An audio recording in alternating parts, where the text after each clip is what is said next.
Welcome to the Parody, where we tally up the victims of our favorite media. I'm Chelsea Rose, and today we're looking at Spongebob and a Haunting, released in 2014. This is a Paranormal Activity parody featuring the Spongebob characters a few months after the Krusty Krab went out of business. And for a mid-2010s parody, it passes the bill. It's got a lot of bizarre elements to it, like Patrick taking a shit and stuff. And also a writing style that seems eerily familiar. I'm not gonna say her name again. It's a quick and absurd 19-minute watch, so if you want to, you can go watch it right now. So go do that. Alright, have you yet? No? Probably because you're waiting for me to get to the kills? For me to explain the entire thing?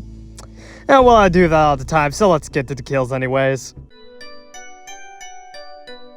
The video begins with SpongeBob reading the Wikipedia article for Paranormal Activity by replacing every other character name with SpongeBob's shit. Patrick gets home to figure out that SpongeBob put a bunch of cameras around the house because of Paranormal Activity. Considering the Krusty Krab went out of business a few months back, you'd think he'd be a bit mad about it. In actuality, he's a bit chill about it because that means he can figure out what's touching his ass and he can flip off the camera. Later that night, Patrick settles down to watch some TV while SpongeBob makes the camera situation all theatrical. SpongeBob goes to sleep after that, but not before he hears a sound that could be Patrick. And it could have been because an hour and a half later, Patrick's still up watching television. Since that cup spills for basically no reason, Patrick calls it a night. The next morning, SpongeBob roasts Patrick's choice of breakfast, which he gets really mad at, but just for the opposite reason. Really mad at it. Jesus Christ, dude. Anyways, you're gonna have to let it rest for just a tiny little bit because the guys are coming over later that day. And at 5 p.m., we get to meet Fat Mike and Jeff.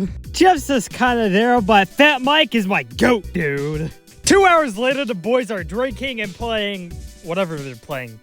I don't know, Black Ops 2 maybe? What else would they be playing on Xbox in 2014? While SpongeBob's off, quote-unquote, getting Patrick a beer, the sink magically starts dispensing water, which is strange. Without his precious alcohol, Patrick needs to take a shit.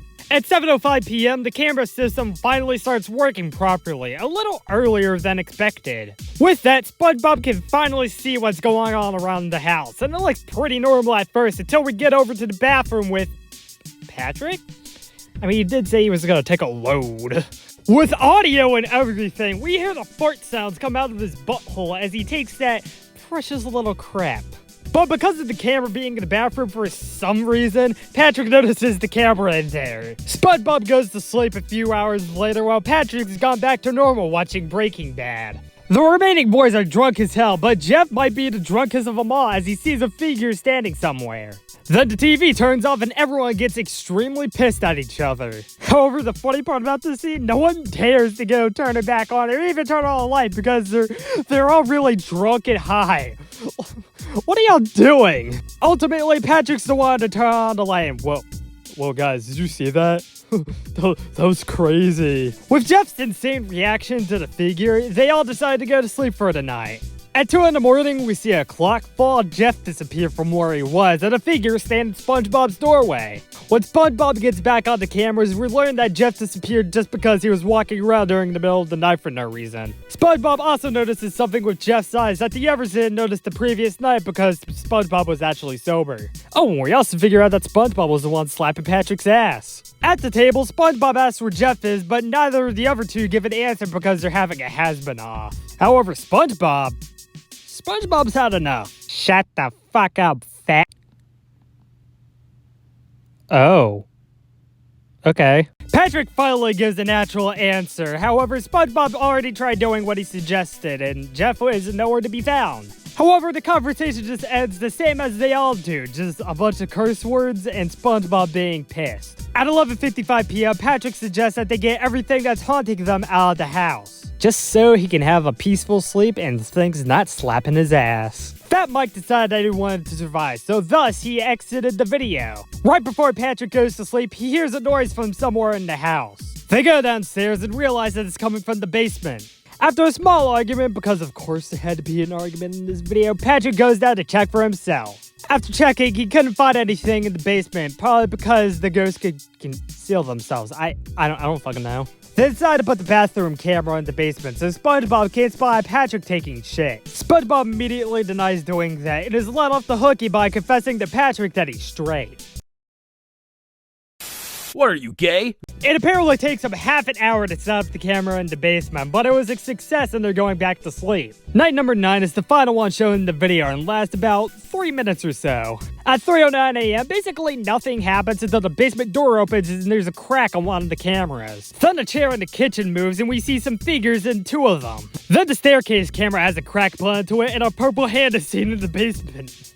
What's going on here? All of that gets the attention of Patrick, and he wakes up in a frenzy. Patrick scurries down to the basement, and after a little bit, we hear this noise. Through that indicator, we now know that Patrick is dead because he got his, neck snapped, or whatever. Does he even have a neck? Then after the entities make a few more small cameos in other areas around the house, it's SpongeBob's turn. The presence of one of the figures wakes up SpongeBob and the video ends with a Jeff scare. Since in the Jeff's jump scare a bit of his head is exposed, like, yeah, he's obviously dead. Technically, he should be the first kill, but I digress. Oh, and since SpongeBob is very unlikely to get out of here alive, well, yeah, we're putting him on the count. Yeah, that's it. That's it for this. How many people died when our Scaredy Pants intercepted paranormal figures that aren't the Flying Dutchman because he's not in this for some reason? And I would have seemed pretty easy to do. Let's find out and get to the numbers. 3 people died in SpongeBob at a haunting, with all the victims being men, which gives us this pie chart and the same exact gender breakdown as the last parody we had. Interesting. With a runtime of 19 minutes, that left us with a kill on average every 6 1/3 minutes. I'll give Amberfist flavor to Jeff, mostly because he's the person with the most visual indicators, I guess? I don't know. Broken Pistol can go to SpongeBob, since it's not even confirmed if he's dead or not. And that's it. SpongeBob and Haunting was released in 2014, or was remade by a different person a few years later. Maybe I'll cover that one day. Also, the day that this is uploaded, July 14th, just so happens to be the birthday of the character SpongeBob, which I think is really cool. So, happy birthday to you, SpongeBob, and until next parody, I'm Chelsea Rose, and this has been the parody. Thanks a lot for watching this parody. As of this parody ran out officially around halfway through the insane July schedule that I initially planned, July 3rd. Yeah, that's it. Thanks for watching.